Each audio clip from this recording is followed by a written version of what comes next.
Hello everyone and welcome back to One Soccer. I'm your host for today, Josh Deming, and we are back with another Canadians Abroad update. We are back to the original format because the big leagues have returned, and with it, we've already seen some good performances from Jonathan David and Alphonso Davies, and some transfers with Ike Ugbo heading back to Troyes and Richie Laryea heading to TFC. So hopefully you guys are excited, and if you are, as always, be sure to drop a like, drop a sub, and let's get into the update now.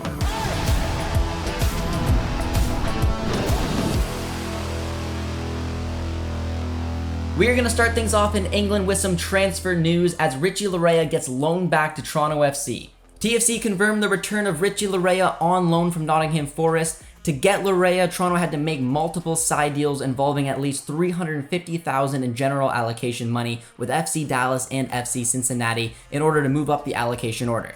Toronto sent $225,000 in GAM, $175,000 in 2022, and $50,000 in 2023 to Dallas for the second overall spot in the allocation order. Then TFC sent $125,000 in GAM, $50,000 in 2022, and $75,000 in 2023, plus a second overall spot to Cincinnati to move up into the top spot in the allocation order, which paved the way for Richie Laryea to return home. It was Richie Laryea's dream to head to Europe, and he made that dream a reality when he joined up with Forest. Now, he joined one of the hottest teams in the world at the time, and they went from 9th place when he joined up into a playoff spot and now got promoted to the Premier League. He wasn't able to break his way into the starting 11 last season in the Championship, and he definitely wouldn't probably be able to do that in the Premier League. He was maybe going to get loaned out back to the Championship or to Belgium, but he decided to return home. He wanted the opportunity to play, and he will absolutely get that at TFC. The Championship has already began, so if he got loaned out to a side, he would be on the outside looking in once again, and with the World Cup coming up, he needs to be playing, he needs to get on form, and he's already returned home to TFC, played one match, and got an assist already. So Richie Laryea made probably the right decision to get himself on good form leading up to this World Cup, because this will be a once-in-a-lifetime opportunity for him. Staying in England, we're going to take a look at Junior Hoilett, who was in action over the weekend. Hoilett started and played 90 minutes as a right wing-back in a 5-4-1 system. Hoilett had 43 touches, 7 recoveries, 3 interceptions, and played very well on a little bit more of a defensive wing-back role for the first 2 matches of the season. Reading went on to win the match 2-1 over Cardiff to start off their season with a 1-0-1 record, sitting in 10th place in the table so far.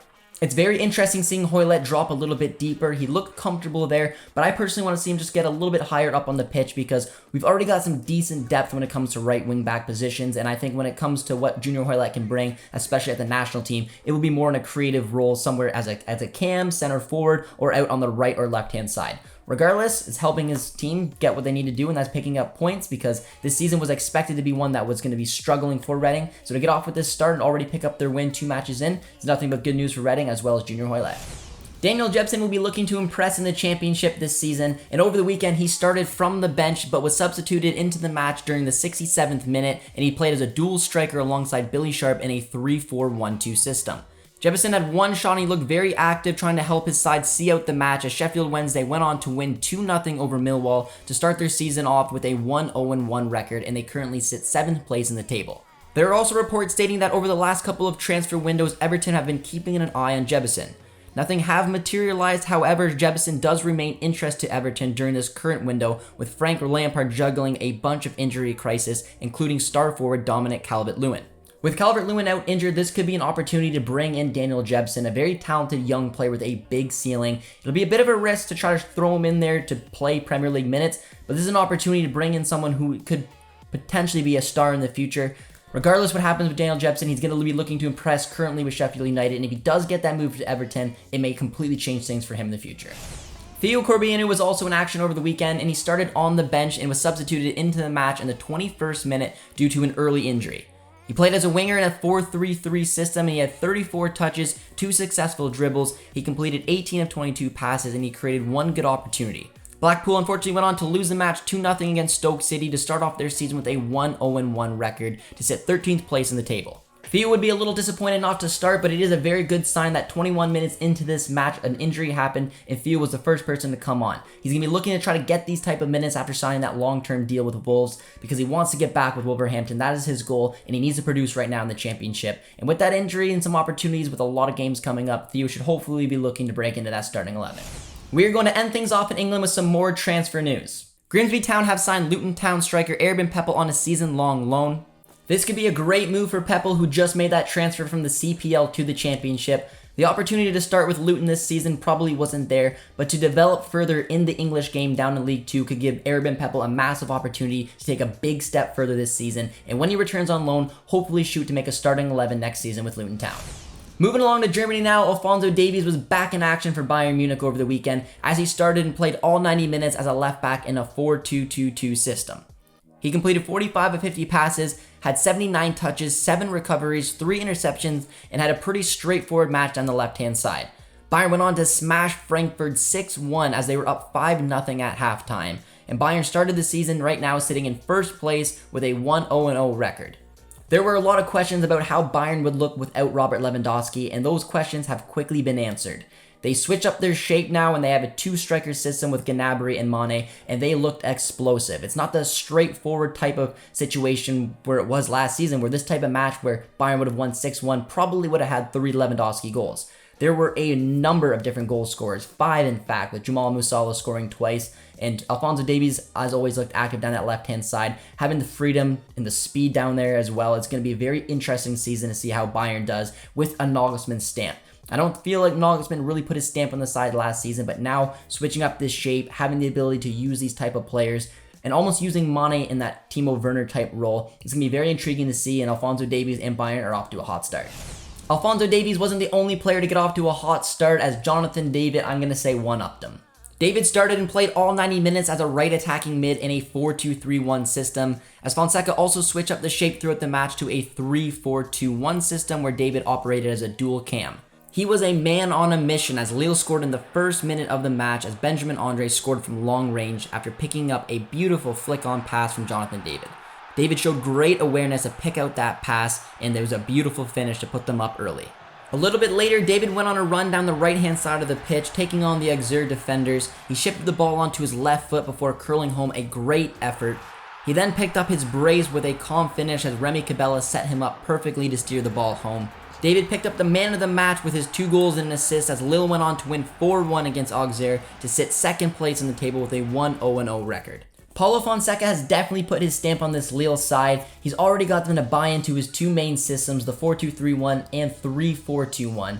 And he has Jonathan David already playing in 3 different positions. He's played as a right attacking mid, a dual cam, and a lone striker in this opening match as well as the early friendlies. Jonathan David will have the opportunity to become more consistent and show that he's not just a striker. He can play in these different positions and can be a massive player going forward. Can't wait to see what Fonseca can do with the talent of Jonathan David and hopefully getting this man as consistent and as happy as he can leading up to this World Cup for Canada. Canadian supporters will not only be able to enjoy Jonathan David in Ligue 1 this season, but they will be able to enjoy Ike Ugbo. Ike Ugbo has signed for Troyes on a permanent deal after spending the second half of the season on loan, where he scored 5 goals in 14 appearances. The striker has signed a deal until 2026, and it's expected that he will play a massive role after taking on the number 9 shirt. He unfortunately wasn't made available for Troyes' opening match of the season where they lost, but I'm expecting Ike Ugbo to jump right into that starting 11, similar like he did last season when he joined on loan. I mean, they gave him the number 9, he's expected to score goals, and I can't wait to see what he's going to do this season leading up to the World Cup. Dropping down a league to Ligue 2, we're going to take a look at Diyaeddine Abzi, who started over the weekend and played all 90 minutes as a left back in a 4-2-3-1 system. Abzi had 56 touches, 6 recoveries, 5 interceptions, 4 clearances, and he had 3 successful dribbles. Pau went on to draw the match 0-0 against Dijon to start off the season with an 0-1-1 record, and they sit 18th place in the table. Abzi has played all 180 minutes available so far in the opening 2 matches of the season, and is fitting in quite well in Ligue 2. It's a long shot for Abzi to push for a World Cup spot given the depth down the left-hand side, but with some players down there falling out of form, Abzi is absolutely hitting the ground running so far, and I'm really excited to see how he can progress this season and take his game to the next level. Moving along now to Italy, we're going to take a look at Venezia, who unfortunately a lot of their first team players were hit by COVID, so there was an opportunity for a lot of young players to get some minutes in the Coppa Italia round of 32 matchup. A total of 8 players under the age of 21 made their debuts, including Damiano Pecile, who started and played all 90 minutes as a left wing in a 4-3-3 system. Pecile had 41 touches, 6 recoveries, he completed 27 of 32 passes, and he had 3 successful dribbles in the match. Venezia went on to lose the match 3-2 against Ascoli, unfortunately, but it was an incredible effort from the young players, and they should be very proud of themselves. Pecile will definitely be looking to capitalize on that impressive performance and hopefully find a way to break into the starting 11 for Venezia this season. Moving along now to Belgium, we are going to take a look at the Club Brugge boys, Tejan Buchanan and Kyle Larin. Tajon Buchanan is still out with a knock and wasn't available for Club Brugge. However, Kyle Larin was available and he started from the bench but was substituted into the match in the 75th minute to help his side look for the game-winning goal. Larin ended up getting an opportunity, but he put his effort wide of the target, and Club Brugge went on to draw the match 1-1 against Zulte, and after 3 matches they sit with a 1-1-1 record in 8th place in the standings. It's a little concerning so far that Larin hasn't got the opportunity to start a match. However, he has featured in all 3 matches from the bench, and if a player like Noah Lang does get a move away, there's an opportunity for Larin to jump right into that starting 11. I wouldn't be too concerned right now with Club Brugge's form or the fact that Kyle Larin hasn't played a lot and the only thing he's really done is miss that penalty, but the opportunities will probably be there. Club Brugge has a lot of moving pieces right now. Players are going in, players are going out. They need to wait for this transfer window to settle down. They can get their starting 11 picked out. Hopefully Kyle Larin can find a way to get into it, but I expect a lot of big things in a title push from this club this season. Heading over to Hungary, we're going to take a look at Richie Ennin, who was in action over the weekend. He started and played 75 minutes as a striker in a 3-4-2-1 system. Budapest Honvéd went on to lose the match 4-0 to start off their season 0-2. They sit in 12th place right now, bottom of the table. And unfortunately for Ennin, this wasn't the start he was looking for. He did feature in both matches, but was not able to score, and Honvéd have not scored a single goal this season so far. Ennin did struggle sometimes last season in Russia, finding the back of the net consistently. He's going to be hoping to find the back of the net this season a lot for Budapest if they want to be able to push their way up the table. He's also going to have some looks from Canada and potentially Ghana for the World Cup, so there's a big opportunity that hopefully Richie Ennin will be able to take. Steven Vitoria was back in action over the weekend as he started and played all 90 minutes as a center back in a 4-2-3-1 system. Vitoria had 52 touches, 6 clearances, he completed 83% of his passes, and he completed 4 out of 6 long balls, as Chavez will definitely be able to look to capitalize on Vitoria's ability to play out of the back. Chavez unfortunately went on to lose the match 1-0 to Vitoria de Guimarães to start off their season with an 0-1 record, and they currently sit 12th place in the table. It's really good to see Steven Vitoria back in the starting 11 after the poor end to his season last campaign. He's already playing out from the back, and Chavez are definitely looking to utilize him and get the best of Vitoria, as he will be a big piece to try to help them avoid relegation this season. Stefan Eustaquio was back in action for Porto over the weekend as he started from the bench and was substituted into the match in the 67th minute to play as a central midfielder in a 4-4-2 system. Steph went on to have 17 touches in the match, 1 shot, he completed 85% of his passes, and he took 1 corner. Porto went on to win the match 5-1 and started their season with an emphatic win, and with that they sit with a 1-0-0 record, and they currently sit first place in the table right where they left off. Steph will be looking to break into the starting 11, and he will back himself to do that. Some of the big names have already left Porto, and this big contract that Steph received until 2027 will give him some confidence to try to find his way to cement his place in that midfield. He looked good from coming off the bench, and that's the first start of it. You got to keep building on that, and hopefully sooner or later Steph will be a lock-in starter. Heading on over to Scotland, we're going to take a look at Ben Paton, who started over the weekend, and he played 45 minutes as a left attacking mid in a 4-2-3-1 system. This is the 3rd position we have seen him play in. He's played as a left back, a central midfielder, and now a left attacking mid. He wasn't overly involved in the opening half of the match and was substituted out, only for another Canadian to be substituted in. Victor Loturi came on for his Ross County debut and unfortunately wasn't able to help his side get the result, as Celtic went on to win the match 3-1, and Ross County start their season off with an 0-2 record, and they currently sit 11th place in the table. It's great seeing 2 young Canadians getting minutes so far for Ross County. This isn't the start to the season they were looking to get, but if you remember to last season, they had a slow start as well before picking it back up. I'm excited to see what they can do, especially Victor Loturi making that jump from the CPL over to Scotland. I'm expecting some big things and hoping there's a way for him to get into that starting 11 as well. Staying in Scotland, Theo Bair was also in action as he started over the weekend and played 69 minutes as a striker in a 3-4-2-1 system. Bair created 1 opportunity, he had 1 shot, 18 touches, and he picked up an assist, setting up Jamie Murphy for the opening goal of the match. St. Johnstone went on to win the match 2-1 over Motherwell, and they sit 8th place in the table with a 1-0-1 record. Theo Bair looks like he's going to play a big role for St. Johnstone this season, and if he's able to be a productive player and find the back of the net consistently, he could be a late push for a player looking to get one of those striker positions for Team Canada at the World Cup. Liam Millar was back in action for Basel as well as he started and played 85 minutes as a left attacking mid in a 4-2-3-1 system. Millar created 2 opportunities, he had 2 successful dribbles, he had 1 shot, 42 touches, he was on corner duty, taking 5 of them in the match, and he hit the post once. Basel went on to draw the match 0-0 against Young Boys, and they sit 8th place in the table with an 0-3-0 record. Too many draws ruined Basel's title push last season, and after 3 matches, they have 3 draws. So it's not the ideal start, but Liam Millar does look very good right now, and he also switched from the number 17 kit to the number 7 kit, putting a lot of pressure on himself with that kit, but I think he's up to it, and he'll hopefully be pushing some good form as well leading up to the upcoming World Cup. Taking a look now at the MLS, we have Maxime Crepeau back in action as he started in goal for LAFC in the 4-3-3 system. Crepeau made 2 saves, had 29 touches, 9 recoveries, and faced an XG of 0.84. LAFC went on to pick up a big 4-1 victory over Real Salt Lake, and they currently sit first place in the table with a 16-3-4 record. Crepeau is still loving life in LA right now. He's absolutely a fan favorite, and he gets to play with big stars like Chiellini and Bale. It's a perfect situation for him, as right now I'd say LAFC are the favorites to go on and win MLS Cup. Staying in LA, we were going to take a look at the LA Galaxy and Raheem Edwards, who's back in action. He started on the bench and was substituted into the match for the second half as a left back in a 4-4-2 system. Edwards completed 91% of his passes, he had 31 touches, and he had 3 recoveries as the Galaxy went on to lose 4-2 against Sporting KC. They sit 9th place in the table right now with a 9-3-11 record, and they're 3 points out of the final playoff position. Edwards has not started in 4 straight league matches, as Chase Gasper has definitely taken on the new starting role at left back. This is definitely concerning for Raheem Edwards, as at the beginning of the season he was the best left back in the league. His form has really dropped out, he's lost his starting spot, but the opportunity is still there. He's been starting a lot of the matches up until halftime, and he's been coming in at halftime. So that position is wide open, and hopefully Edwards can find a way to lock it down, get on form, and that way it'll give him a good opportunity to represent Canada in Qatar.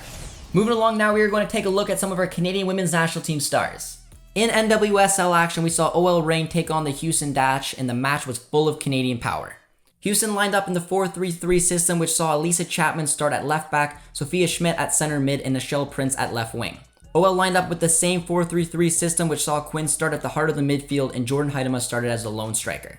It was a great match, and after Megan Rapinoe gave OL the early lead, Houston scored 2 quick goals early in the second half, and they went on to pick up an impressive 2-1 win.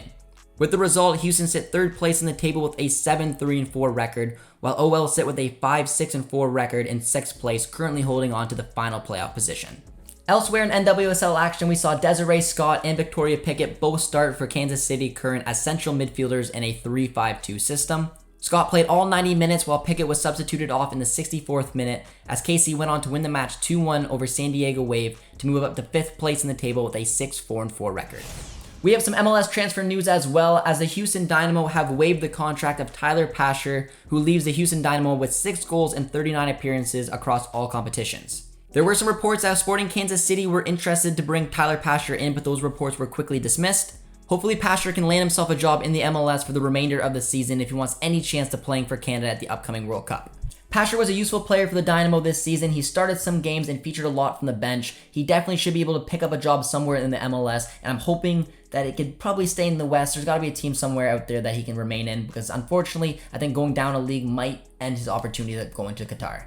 That's all the time we have for in this week's Canadians Abroad episode. Hopefully you guys did enjoy it, and if you did, as always, be sure to drop a like, drop a sub as well. We've hit our goal of 50,000 subscribers, and our next goal is 100,000. So if you want to help us get there, dropping a sub will definitely do that. Also, be sure to head over to One Soccer and subscribe for all the best Canadian soccer coverage. My name's Josh Deming. Thank you all so much for watching. We'll talk to you soon. Cheers, friends.